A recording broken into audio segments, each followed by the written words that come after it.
What's up, guys? Welcome to your 164th Android tutorial for the new Boston. What we're going to do in this tutorial is finish our update method and actually run our run our widget for the first time on the emulator. So let's just get into it. We have a random string variable, which is basically a random integer, and what we're first going to do is kind of talk about some of these parameters that are being passed in. We get a context, which is basically we can get the package name, so we can refer to other intents and refer to the layouts and all that good stuff. So we're going to refer to that a little bit. We also get an app widget manager, which we're going to refer to actually do the update. And lastly, we have this thing that gets the app widget IDs. So what we're going to do is we're going to say, hey, if there's more than one, we need to kind of reference all of those, and we want to do the same thing for all of the the different IDs the person can have of our widget. So what we need to do is we need to set up an int, which is basically going to get the whole value, or how many different app widget IDs that we need to refer to. So we're just going to say final int, because this isn't going to change, because this on update method is going to give us that information. It's not going to change. We're just going to call it n. This is just what kind of one of the examples in the Google developer used format like this. That's why I'm just going to refer to the same thing. And then all we're going to do is we're going to refer to the variable name of our int array that we're getting passed in, and we're just going to copy and paste that. We're just going to get the length to determine how many there are. So now we have this variable n, and what we're going to do is we're going to create a for loop. So we're just going to say for int I, which we're just creating again, is equal to 0 to start out with, and a semicolon, and then we're going to say as long as I is less than n, which is the length of, or how many different things are within our array. And what we're going to do is we're going to again semicolon, and we're just going to add 1 to I each time until it hits n. So that way we'll cover all of our different IDs that are getting passed in. And now what we need to do within this for loop is basically refer to our layout, and to do that, our activity isn't open, so we're going to have to get what package this layout comes from and set up the view according to that. And what this is called is a remote views. So we're going to say remote views, and we're just going to call this v for like view, something like that. And we're going to set this equal to new remote view. Remote views with an S. And then what we're going to do is we're going to say context, because again we're getting passed into context. We're just going to relate to that, and we're just going to say get the package name. And that's going to give us the package of where this widget's coming from, and the layouts that it has within that package.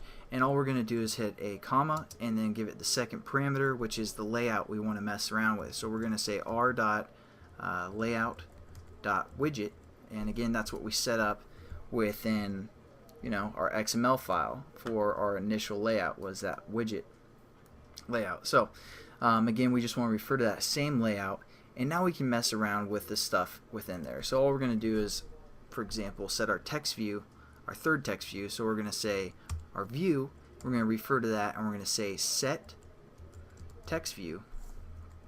As you can see, it takes the ID and also the text that we want to set to that view. So it's a little bit different than before, but it's not that difficult of a concept where you can't understand what's going on. So we're going to say text view, and we're going to say widget update is what we called that text view, our third text view. And what we're going to set this text equal to is again this random string up here. So we're just going to say rand, and we've changed our text view to basically the random string. And then all we're going to do is we're going to give that information to our app widget manager. So again, we're going to refer to the app widget manager that's being passed in, which they just called app widget manager, like that. And we're going to use a method called update app widget. And the first thing that we want to update is the specific widget ID that we're on. So what we're going to actually do before we set that up, we're just going to go above our remote view, but still within our for loop, and we're going to set up a new int that is going to be the app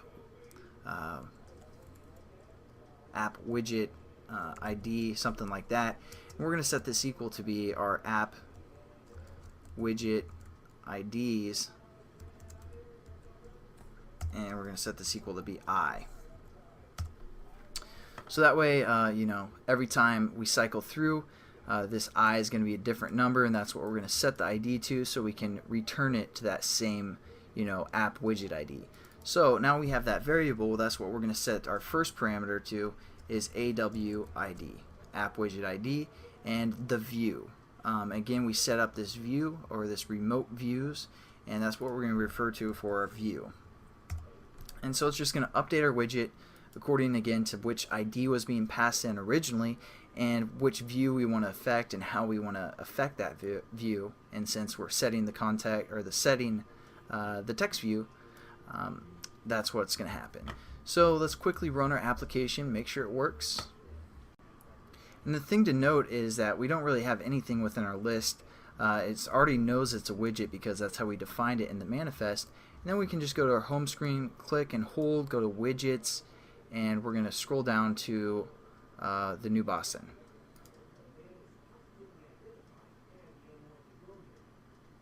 And it looks like our widget is too large for the screen. So, you know, I don't know if I didn't follow those guidelines properly, but I'm just going to change that real quick within our width, because I think that's what's giving us a problem, like 274 or something like that.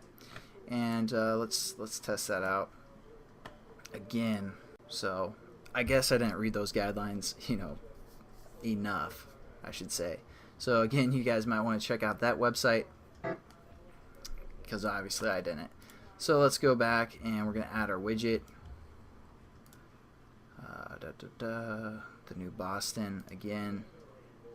As you can see, here's our, I don't know if you guys can see that, but here's a random number that's displayed. Our button doesn't do anything, and this text view isn't set yet. So, you know, that's pretty much it for this tutorial, guys. Just a quick introduction of how to update, and that number will change approximately every half an hour. That number is going to be new random number, and that's what our update method is actually going to do. But I'll catch you guys in the next tutorial. Have a good one. Peace.